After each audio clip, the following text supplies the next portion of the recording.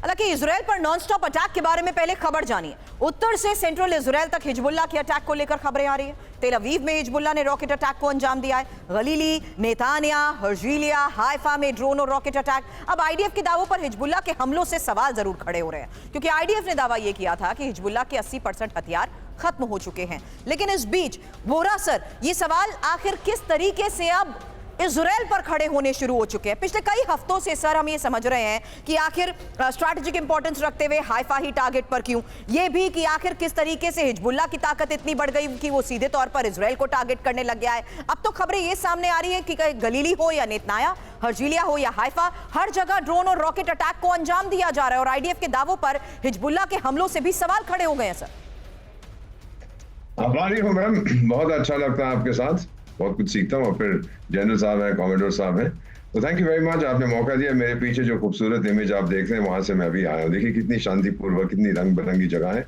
और इजराइल में जो कुछ हो रहा है उसका रंग तो एक ही है, लाल खून का रंग है। कॉमेडोर साहब, आपकी एम्बेसी सॉफ्ट टारगेट्स नहीं होते, थैंक यू वेरी मच। हम अपना ध्यान रखना अच्छी तरह से जानते हैं। जो ये अब कर रहे हैं हिजबुल्लाह वाले, आपको याद होगा बेंजामिन नेतन्याहू ने जब मारा था कुछ आतंकियों को, ईरान में मारा था, दमास्कस में मारा था, इधर उधर बेरूत में मारा था, तो उन्होंने ये कहा था कि हमारे पास ये काबिलियत है कि हम दुनिया के किसी भी हिस्से में जा सकते हैं और आप लोगों को ठोक देंगे, आप हमसे बच नहीं पाओगे। मेरे ख्याल हिजबुल्लाह भी वही बताने की कोशिश कर रहा है कि आपके देश का कोई भी हिस्सा है, हम वहां तक पहुंच सकते हैं। अब 80% अगर उनकी काबिलियत खत्म हो गई तो ये बाकी सब कहाँ से आए? यहाँ तो इन्होंने बचा के रखे हुए थे, या इनकी पाइपलाइन अभी भी चल रही है। अब लोग कहते हैं ईरान से आता है, मेरा मानना है कि ईरान के पास शायद इतनी क्षमता नहीं है। रूस से शायद ये ईरान जाता है या नॉर्थ कोरिया से ईरान जाता है, फिर वहां से अभी भी अंडरग्राउंड टनल्स के थ्रू ये जा रहा है उनके पास, और इसमें इजिप्ट भी एक डबल गेम खेल रहा है। ये मेरा मानना है मैं कि वो रोक सकता है तो रोक दे, लेकिन रोकना नहीं चाहता। तो इजराइल पे प्रेशर बढ़ता जा रहा है। जॉर्डन में जो आतंकी हमला हुआ उसके बारे में आपने बताया। जॉर्डन में तो पहले नहीं होता था। जॉर्डन के शहंशाह तो बहुत तगड़ा आदमी है, वो पैलेस्टीनियन से नफरत करता है, लेकिन अब वहां पर भी ये शुरू हो रहा है। तो मेरा ख्याल है कि अब इसकी एस्केलेशन हल्के हल्के हम देख रहे हैं। और इजराइल क्या जवाब देगा? इजराइल अभी तक जहां भी उसने हमले किए अपनी एयरफोर्स का इस्तेमाल किया, क्योंकि हिजबुल्लाह, हूती और इन बाकियों के पास एयरफोर्स नहीं है। तो इजराइल और ठोकता जाएगा, रिलेंटलेसली पाउंड करेगा इनको, अमेरिका उसको असला देता रहेगा। ये मेरा मानना है। ये खत्म होने के आसार नजर नहीं आ रहे। एग्जैक्टली सर, इसीलिए ये सवाल उठता है कि escalation and to what extent will they go. Current scenario को देखते हुए इस वक्त जो खबरें आ रही है उसी के लिहाज से चर्चा भी कर रहे हैं, क्योंकि आज एक और बड़ी खबर आई है और वो है एशिया पैसिफिक में अमेरिका की बड़ी मूवमेंट को लेकर। अब एशिया में तैनात 3 अमेरिकी एयरक्राफ्ट कैरियर और अगले 50 दिनों तक अमेरिकी विमान वाहकों की तैनाती रहेगी। अब खबर यह है कि जापान के योकोसुका बेस पहुंचा USS George Washington. Donald Trump की शपथ ग्रहण तक ये तैनाती रहेगी।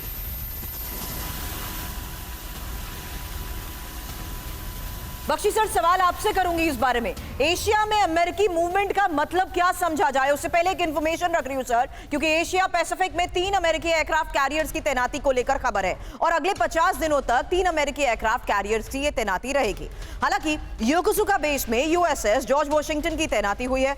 9 साल बाद जापान के बेस में यूएसएस जॉर्ज वॉशिंगटन लौटा है और यूएसएस कार्ल विंसन भी इंडो पैसिफिक के लिए रवाना हो चुका है। हालांकि USS Harry Truman middle east में तैनात बताया जा रहा है, जबकि यूएसएस जॉर्जिया सबमरीन भी मिडिल ईस्ट में तैनात है। सर, ये अमेरिकी किलेबंदी का मतलब क्या है?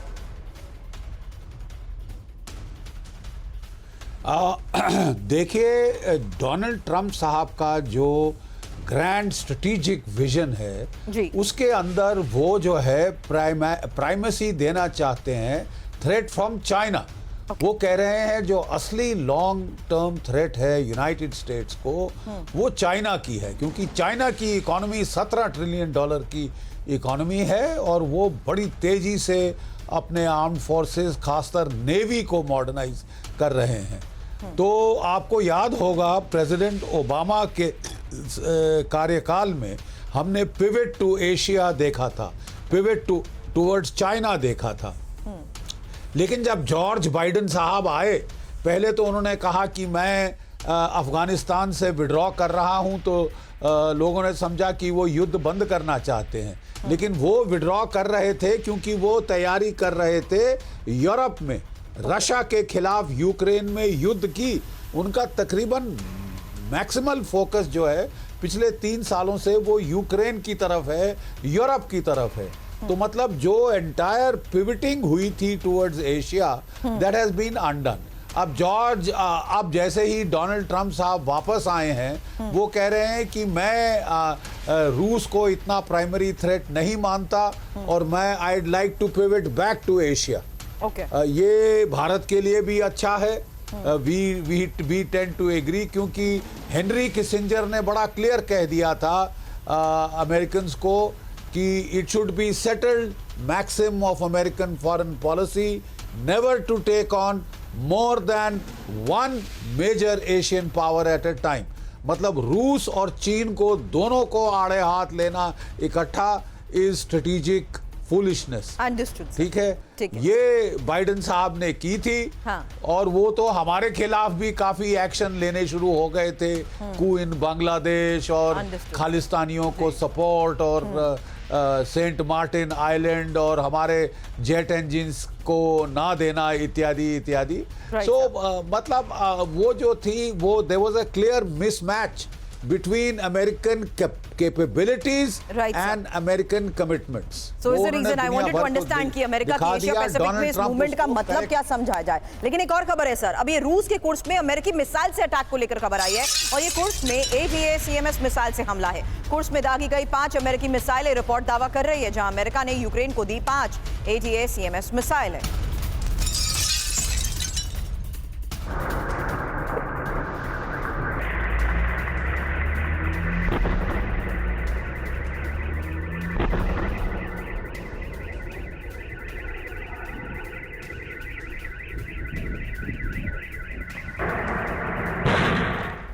हालांकि इस वॉर फ्रंट से जिस तरीके से खबरें आ रही हैं, एक और बड़ी खबर का रुख करने से पहले देख लीजिए किस तरीके से न्यूक्लियर अटैक का अलार्म, ये एक बड़ी खबर आपको बता रहे हैं जहां पुतिन की और शुनिक है तैयार। अब फिलहाल जानिए कैसे इस वक्त खबर यह है कि यूक्रेन के लॉन्ग रेंज मिसाइल हमले में रूस को भारी नुकसान पहुंचा और ये स्टॉर्म शैडो मिसाइल हमले में रूसी जनरल की मौत को लेकर खबर है। ब्रिटिश मिसाइल से हमले में सैकड़ों नॉर्थ कोरियाई सैनिकों की मौत का भी दावा। आपको बता दें इस हमले में 500 नॉर्थ कोरियाई सैनिकों की मौत का दावा किया जा रहा है। British news agency daily mirror का यह बहुत बड़ा दावा है, जहां 20 नवंबर को स्टॉर्म शैडो मिसाइल से हमला हुआ था और इसी हमले को देखते हुए अब ये खबर और तस्वीरें भी सामने आ रही हैं जिसमें दावा ये कि इस हमले में 500 नॉर्थ कोरियाई सैनिकों की मौत हुई है। वहीं खबर ये कि ब्रिटिश मिसाइल से हमले में सैकड़ों नॉर्थ कोरियाई सैनिकों की मौत और इसी स्टॉर्म शैडो मिसाइल हमले में रूसी जनरल ने भी जान गंवाई है। और अब खबर यह कि किस तरीके से रूस पर फ्रांस की लॉन्ग रेंज मिसाइल से हमला होगा और फ्रांस ने स्कैल्प क्रूज मिसाइल से रूस पर हमले को हरी झंडी दे दी है। अब फ्रांस के विदेश मंत्री की रूस को क्या ये चेतावनी है, क्योंकि रूस पर हमले की कोई रेड लाइन नहीं है, ये बात अब फ्रांस कह रहा है। जल्द 12 से ज्यादा स्कैल्प यूक्रेन को फ्रांस देगा। सिंह सर, अब ये भी और एस्केलेट होगा, जहां ये बात तो पुतिन बार बार दोहराते आए हैं कि अगर यहां इस लेवल पर आकर आपने यूक्रेन की मदद और उसकी लॉन्ग रेंज मिसाइल्स की डिमांड को पूरा किया तो सीधे तौर पर माना जाएगा कि आप भी युद्ध का हिस्सा हैं। जी बिल्कुल, क्योंकि मैं देख रहा हूं कि अभी ये जो एस्केलेशन लैडर है, उस लैडर के ऊपर मिसाइल जो हैं वो भी लॉन्ग रेंज मिसाइल्स है, वो यूज की जा रही हैं। जैसे कि मैं समझता हूं कि ये यूके की जो स्टॉर्म शैडो मिसाइल्स के साथ हमला किया है और फिर 5 ATACMS अमेरिकन मिसाइल्स का और अभी स्कैल्प की बात चल रही है, तो इससे तो मुझे लगता है कि अभी ये जो युद्ध है वो मिसाइलों के ऊपर चला जाएगा और भी लॉन्ग रेंज। अगर ये जो यूरोपियन कंट्रीज हैं जैसे यूके, फ्रांस या नेटो कंट्रीज हैं, अमेरिका उनके साथ मिलकर लॉन्ग रेंज वेपन्स यूज करता है, मिसाइल यूज करता है और वो रशिया के जो इंटीरियर, जो उसके दूर दराज इलाके हैं, उनके ऊपर, उनके मिलिट्री इंस्टॉलेशंस और बेसिस के ऊपर अटैक करता है तो फिर जैसे पुतिन साहब ने ICM को यूज किया तो फिर ICM ही चलेंगी। तो मैं समझता हूं कि ये बहुत डेंजरस, बहुत खतरनाक जो है मोड़ आ चुका है इस लड़ाई के अंदर और ये ऐसे लग रहा है कि अभी न्यूक्लियर वॉर की जो बात चल रही है ये इमिनेंट हो रही है। ये मतलब कि किसी टाइम भी भड़क सकती है, क्योंकि अभी अमेरिका ने भी सोच लिया है कि वो यूक्रेन में न्यूक्लियर वेपन्स जहां वहां पे अपने न्यूक्लियर मिसाइल्स रख देगा। तो इससे तो एक साफ नजर आना शुरू हो चुका है कि ये अभी तीसरे युद्ध की तरफ तेजी से बढ़ रहा है जो भी ये युद्ध है और बहुत ही हम नाजुक टाइम से गुजर रहे हैं। किसी टाइम भी ये भड़क सकता है, आउट ऑफ कंट्रोल हो सकता है, स्पाइरल आउट हो सकता है, क्योंकि पुतिन साहब बहुत खिजे हुए हैं, उनको बड़ा इस बात के ऊपर गुस्सा है, आप समझिए काफी इरिटेट हो चुके हैं वो भी, क्योंकि उनकी भी कोई सुन नहीं रहा, उन्होंने भी काफी कोशिश की। जी सर, लेकिन बोरा सर एक शॉर्ट रिस्पॉन्स उस पर चाहूंगी। ब्रिटेन का इन्वॉल्वमेंट, फ्रांस का इन्वॉल्वमेंट, क्या नेटो खुद इसको और एस्केलेट करने की कोशिश करना चाहता है? अमेरिका के जो चमचे हैं ब्रिटेन और फ्रांस, वो दिखाने की कोशिश कर रहे हैं अभी हम भी खड़े हैं राहों में, हमारे को मत भूलिएगा। विक्टर ऑर्बान, जिनको मैं जानता हूं, जो हंगरी के प्राइम मिनिस्टर है, उन्होंने क्या बोला है? उन्होंने कहा है कि मत पंगा लो रूस के साथ, पुतिन जो कहता है वो करता है और जो करता है वो कहता है, वो आपको चेतावनी दे रहा है, उससे डर के रहो, क्योंकि वो पुतिन के मित्र भी हैं, पर ये सुन नहीं रहे। और फिर ब्रिटिश में जब जो रूसी एम्बेसडर हैं लंदन में, उन्होंने कहा कि अब ब्रिटेन इन्वॉल्व हो गया, तो ब्रिटेन भी जंग कर रहा है रूस के साथ। उसके प्रधानमंत्री नहीं, हम जंग नहीं कर रहे, हम तो बहुत अच्छे लोग हैं, हम तो बहुत नॉन वायलेंट लोग हैं एकदम। फिर उसका डेप्यूटी आर्मी चीफ बोलता है कोई बात नहीं, अगर आज रात को लड़ना पड़ेगा हम लड़ने जाएंगे। वहां भी एक आवाज से ये बात नहीं कर रहे, ये भी बहुत कंफ्यूज्ड है। फ्रांस ने पहले अपनी लॉन्ग रेंज मिसाइल के लिए इजाजत नहीं दी थी, अगर जैसा अब लेटेस्ट न्यूज है दे दी है, ये और खतरनाक है। मैम, बेसिक इशू क्या है? नेटो को रखिए जिंदा, ये बाइडेन साहब जो हैं अमेरिका के, नेटो को जिंदा रखिए, नेटो को इन्वॉल्व करिए, क्योंकि रूस पहले अगर ठोकेगा तो फ्रांस और यूके को ठोकेगा, ये नष्ट हो जाएंगे, ये नष्ट हो जाएंगे। अमेरिका तो बहुत दूर है, वहां तक पहुंचने में समय लगेगा। तो मेरा मानना है कि ये बहुत करीब आ गए हैं कि रशिया अपना फाइनल वेपन इस्तेमाल करे। Understood sir. लेकिन जी I'll get back to you sir कि इस बीच खबर यह कि यूक्रेन के थर्मल प्लांट पर रूस ने एक भीषण हमले को अंजाम दिया है और ये कुराखोवो के थर्मल प्लांट पर बड़ा अटैक है। हालांकि थर्मल पावर प्लांट पर बड़ी एयर स्ट्राइक को लेकर खबर जानिए, जहां बमबारी में पावर प्लांट पूरी तरीके से तबाह हो चुका है। तो ये खबर आ रही है यूक्रेन में पुतिन के उस मिशन डार्क को लेकर, यूक्रेन के थर्मल प्लांट पर हुए अटैक को लेकर, जो खुराखोवो का थर्मल प्लांट बताया जा रहा है, जहां बड़े अटैक को अंजाम दिया गया है। कुछ और इंफॉर्मेशन रखते हैं इसी बारे में आपके सामने। तो खबर है यूक्रेन के थर्मल पावर प्लांट पर हुए उस बड़े हमले को लेकर, जहां खुराकोवो थर्मल पावर प्लांट जिस पर भीषण बमबारी हुई है, तस्वीर भी आपके सामने है। रूस की वो एयर स्ट्राइक जिसमें पूरी तरह पावर प्लांट तबाह हो गया। खुराकोवो पावर प्लांट यूक्रेन के बड़े पावर प्लांट्स में शुमार है। कई दिनों से यूक्रेन के अलग अलग पावर प्लांट्स पर जिस तरीके से हमले को अंजाम दिया जा रहा है, आज ये खबर आ रही है कि कैसे यूक्रेन की ऊर्जा क्षमता को ध्वस्त रूस करना चाहता है। इसलिए अब एक और पावर प्लांट को निशाना बनाया गया है। अब यूक्रेन पर बड़े हमले की तैयारी में रूस कैसे है, खबर जानिए। हाइपरसोनिक मिसाइल से हो सकता है हमला, और ये क्यूपिस्टिन यार साइट में रूस ने एयर स्पेस बंद कर दिया है। यूक्रेन पर हाइपरसोनिक मिसाइल अटैक का इसी वजह से शक कैसे गहराता जा रहा है। बड़ी खबर आपको बता दे, क्या यूक्रेन पर बड़े हमले का काउंटडाउन हो चुका है शुरू? यही होगा सवाल, क्योंकि खबर है किसी भी वक्त बैलिस्टिक मिसाइल से यूक्रेन पर बड़ा हमला मुमकिन है, और रूस ने अब मिसाइल टेस्ट साइट का एयर स्पेस भी बंद कर दिया है। क्यूपिस्टिन यार साइट के आसपास हवाई क्षेत्र पूरी तरीके से बंद कर दिया गया है, और मिसाइल टेस्ट साइट के एयर स्पेस बंद होने से हमले की आशंका कैसे बढ़ गई है। एक्सपर्ट से सवाल करने से पहले जानिए यूक्रेन के दिनिप्रो पर कुछ दिन पहले कैसे आईसीबीएम मिसाइल से हमले को अंजाम दिया गया। अब यूक्रेन के दूसरे शहरों पर बैलिस्टिक मिसाइल अटैक का खतरा क्या और ज्यादा बढ़ता जा रहा है? बख्शी साहब। देखिए, मैं एक चीज समझाना चाहता हूं कि पुतिन साहब ने कहा था कि अगर आप एटैकम्स, अगर आप स्टॉर्म शैडो और स्कैल्प मिसाइल्स रूस के खिलाफ इस्तेमाल करते हैं, तो साफ बिल्कुल क्लियर है कि ये इस्तेमाल यूक्रेन के सैनिक नहीं कर सकते। They don't have access to the satellite imagery. वो क्रिप्टो कोड्स नहीं जानते जिसके जरिए टारगेटिंग डेटा फीड किया जाता है। इसके लिए अमेरिकन सोल्जर्स, ब्रिटिश सोल्जर्स की जरूरत ऑन ग्राउंड है, चाहे वर्दी में हो, चाहे सिविलियन कॉन्ट्रैक्टर्स हो। लेकिन उनका कहना है कि अगर इसके बावजूद ये इस्तेमाल किया गया, इसका मतलब सीधे सीधे कि अमेरिका, यूके और फ्रांस डायरेक्ट कॉन्फ्लिक्ट में है रशिया के साथ। उसने वार्निंग शॉट फायर की थी अपने इंटरमीडिएट रेंज या आईसीबीएम बैलिस्टिक मिसाइल R-26 के साथ, जिसको उसने MIRV इस्तेमाल किया। मतलब पहली बार लाइव फायरिंग हुई है एक इंटरमीडिएट रेंज बैलिस्टिक मिसाइल या इंटरकॉन्टिनेंटल बैलिस्टिक मिसाइल की, और वो भी multiple re entry targetable warheads के साथ, मर्व के साथ 4 वॉरहेड फटते हुए देखे गए थे। ये वार्निंग शॉट थी कि साहब अभी भी रुक जाइए।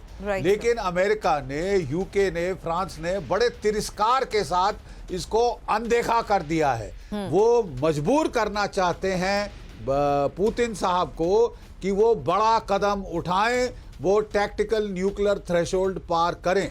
मैं समझता हूं ये बहुत खतरनाक किस्म का रवैया है, बहुत बेवकूफ और बचकाना रवैया है, जिसके बड़े खराब अंजाम हो सकते हैं आने वाले दिनों में।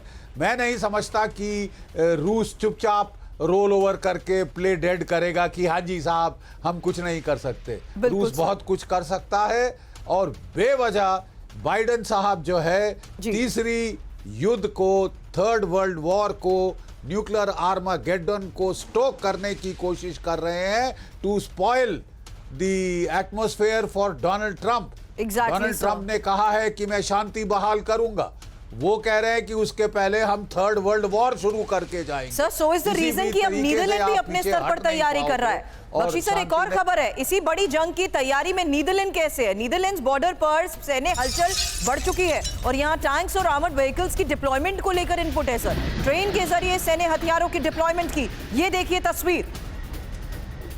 तो लगातार बढ़ते इन खतरों को देखते हुए एक्सपर्ट्स के साथ आज सवाल किया जा रहा है कि आखिर किस तरीके से हालात इतने एस्केलेट हो चुके हैं कि रूस सीधे तौर पर ब्रिटेन को टारगेट करेगा। थोड़ी देर पहले एक्सपर्ट ने बोला अमेरिका तो दूर, लेकिन सीधे अगर हमला होता है तो सबसे पहले होगा ब्रिटेन पर, फ्रांस पर। वहीं रूस के हमलों से खौफ में ब्रिटेन और नेटो कैसे है? ब्रिटेन और नेटो ने अब इमरजेंसी मीटिंग भी बुलाई है और रूस के संभावित हमलों को लेकर इस इमरजेंसी बैठक का मतलब समझना बहुत जरूरी है, क्योंकि रूस के ऑर्शनिक मिसाइल से और बड़े हमले की आशंका है।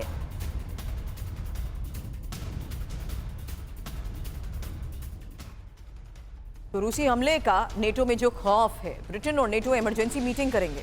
रूस के अगले आईसीबीएम हमले की आशंका को लेकर यह बैठक बहुत महत्वपूर्ण है और ऑर्शनिक मिसाइल से बड़ा हमला रूस कर सकता है। रूस 10 ऑर्शनिक मिसाइल हमले को तैयार बताया जा रहा है और न्यूक्लियर वॉरहेड से हमले में ये सक्षम है ऑर्शनिक मिसाइल। हालांकि इसी खतरे को देखते हुए सिंह सर, ये बात किस तरीके से ऑथेंटिकेट कर रही है उन्हीं आशंकाओं को जिसका आप तीनों एक्सपर्ट्स लगातार जिक्र कर रहे हैं, क्योंकि अगर ये एस्केलेट हो रहा है, अभी वोरा सर कह रहे थे अमेरिका तो दूर, सबसे पहले अगर अटैक होगा तो ब्रिटेन पर होगा, फ्रांस पर होगा, और यहाँ नीदरलैंड की भी अपने स्तर पर तैयारी और इस वक्त इमरजेंसी मीटिंग को लेकर भी खबर। सर जी बिल्कुल, देखिए ये जो थ्रेट परसेप्शन होती है जी, वो अगर रशिया की तरफ देखेगा, अगर हम through the lens of Putin देखें तो उसको भी डर लग रहा है कि किसी टाइम भी ये लोग कोई अटैक कर सकते हैं, उसके एस्टेब्लिशमेंट को किसी टाइम भी लॉन्ग रेंज वेपन से हमला कर सकते हैं। इसी तरह ये जो यूरोपियन कंट्रीज हैं, इनको भी थ्रेट परसेप्शन इससे लग रही है जैसे ये धमकियां देता है। तो मैं देख रहा हूं कि थ्रेट परसेप्शन दोनों तरफ से ही बढ़ रही है। एक तो उसके ऊपर शक बढ़ रहा है, जो ट्रस्ट है वो डेफिसिट कम हो रहा है और कम हो रहा है। तो इस हालात के अंदर जब थ्रेट परसेप्शन बढ़ जाती है तो किसी टाइम भी लाल बटन दबाने की बात है। अभी कौन लाल बटन पहले दबाता है इसके ऊपर निर्भर करता है। मुझे ऐसे लगता है कि जिस तरीके से ये जो वेस्टर्न कंट्रीज हैं ये प्यूटन साहब के पीछे लगी हुई हैं जी, जैसे अब नीदरलैंड साइड से हुआ, यूके के डिफेंस मिनिस्टर ने भी कह दिया, और बाइडेन साहब तो बड़े शांत वाले लगते हैं मगर अंदर से बड़े तेज हैं वो सब समझते हैं, वो मगर हर कुछ जानते हैं ना, तो और इसकी ट्रम्प के लिए थोड़ा मुश्किल कर रहे हैं। और दूसरी बात के ये जो अमेरिका के अंदर है वो भी डीप स्टेट जो है, जो उनके जनरल्स हैं, उनकी स्ट्रैटेजी है, एकदम तो चेंज नहीं कर पाएगा। एग्जैक्टली सर, थोड़ा टाइम लगेगा। तो ये हालात है बाइडेन साहब खराब करके जाएंगे और मुझे लग रहा है कि उनके जाने से पहले ही हो सकता है। सर, इसी करंट सिनेरियो में ये जो चेतावनियां जारी की जा रही हैं उसे किसी भी तरीके से नेटो रूल आउट भी नहीं कर सकता, क्योंकि रूस की ब्रिटेन और नेटो को चेतावनी को लेकर एक और खबर ये कि परमाणु ताकतों के बीच युद्ध होने वाला है और ब्रिटेन में रूस के राजदूत की ये वार्निंग है, ब्रिटेन की वजह से युद्ध और भड़केगा। तो परमाणु टकराव की रूसी चेतावनी जान लीजिए, ब्रिटेन और नेटो को रूस ने बड़े युद्ध की वार्निंग दी है। पश्चिम की वजह से दो परमाणु शक्तियां टकरा सकती हैं। ब्रिटेन में रूस के राजदूत आंद्रे केलन की यह चेतावनी है। हमने कई बार पश्चिम को समझाने की कोशिश की है। रूस पर हमले में मदद कर रहे देशों के सैन्य बेस पर अटैक की वार्निंग को लेकर भी खबर बहुत बड़ी है। हालांकि अमेरिका दे सकता है यूक्रेन को परमाणु हथियार। इस बीच एक और सबसे बड़ी खबर है, क्योंकि अमेरिका तैनात कर सकता है यूक्रेन में एटमी हथियार और यूक्रेन में न्यूक्लियर हथियारों की तैनाती की इस आशंका को समझना बहुत जरूरी है। अमेरिका लगातार यूक्रेन को घातक हथियार तो दे रहा है। द न्यूयॉर्क टाइम्स के हवाले से इस वक्त ये बड़ी खबर सामने क्या आ रही है, यही जानिए। और इस पर सवाल वोरा सर आपसे, क्योंकि अमेरिका की इस मदद के रुकने से पहले वॉर एस्केलेट होती जा रही है। अभी तक हम ये चर्चा कर रहे थे, अब यूक्रेन में न्यूक्लियर हथियारों की तैनाती की आशंका भी बढ़ गई है। सर, इस हालात में अमेरिका से लिए जा रहे फैसले ही और एस्केलेट करता जा रहा है सब कुछ। और आज ये तीनों पैनलिस्ट बार बार दोहरा रहे हैं कि ना आप रूस की वार्निंग्स को रूल आउट कर सकते हैं, ना आप इस बात को दरकिनार कर सकते हैं कि खतरा बड़े स्तर पर अब फैल चुका है। मैम एक चीज है जो मैं बताता हूँ कि ये थर्ड वर्ल्ड वॉर नहीं है, ये मेजर यूरोपियन वॉर होगी। ये एशिया में और लैटिन अमेरिका में और अफ्रीका में इनमें कोई इन्वॉल्वमेंट नहीं होने वाला। यूरोप जैसा हमेशा से रहा है, पहले 2 विश्व युद्ध भी वहीं पे शुरू हुए थे, अपने आप को बर्बाद करेगा, उसके आसार नजर आ रहे हैं। पुतिन पीछे हटने वाला नहीं है ma'am, it's a question of survival Russian federation के लिए। और उसने जो अपनी न्यूक्लियर डॉक्ट्रिन को मॉडिफाई किया है कि अगर मुझे लगे कि हमारे देश पर खतरा है तो सबसे पहले शायद मैं न्यूक्लियर वेपन यूज करूंगा।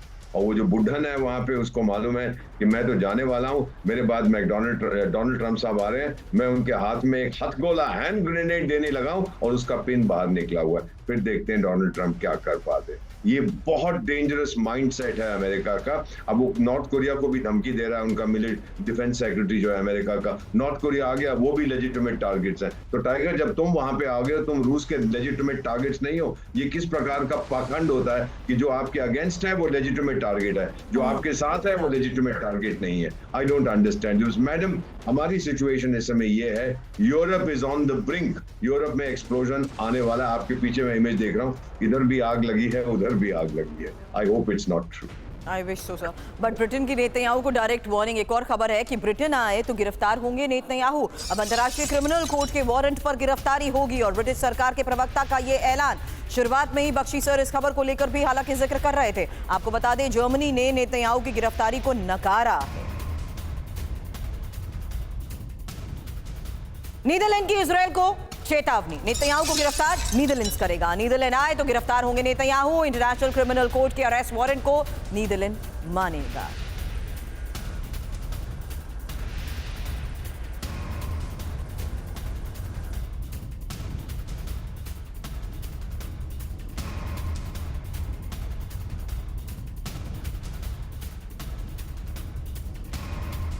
लेकिन क्या नेतन्याहू के अरेस्ट वारंट पर पश्चिम बटा हुआ है? क्योंकि गिरफ्तारी का समर्थन कौन कौन कर रहा है देख लीजिए। Britain, Italy, France, Canada, Netherland, Sweden और स्विट्जरलैंड।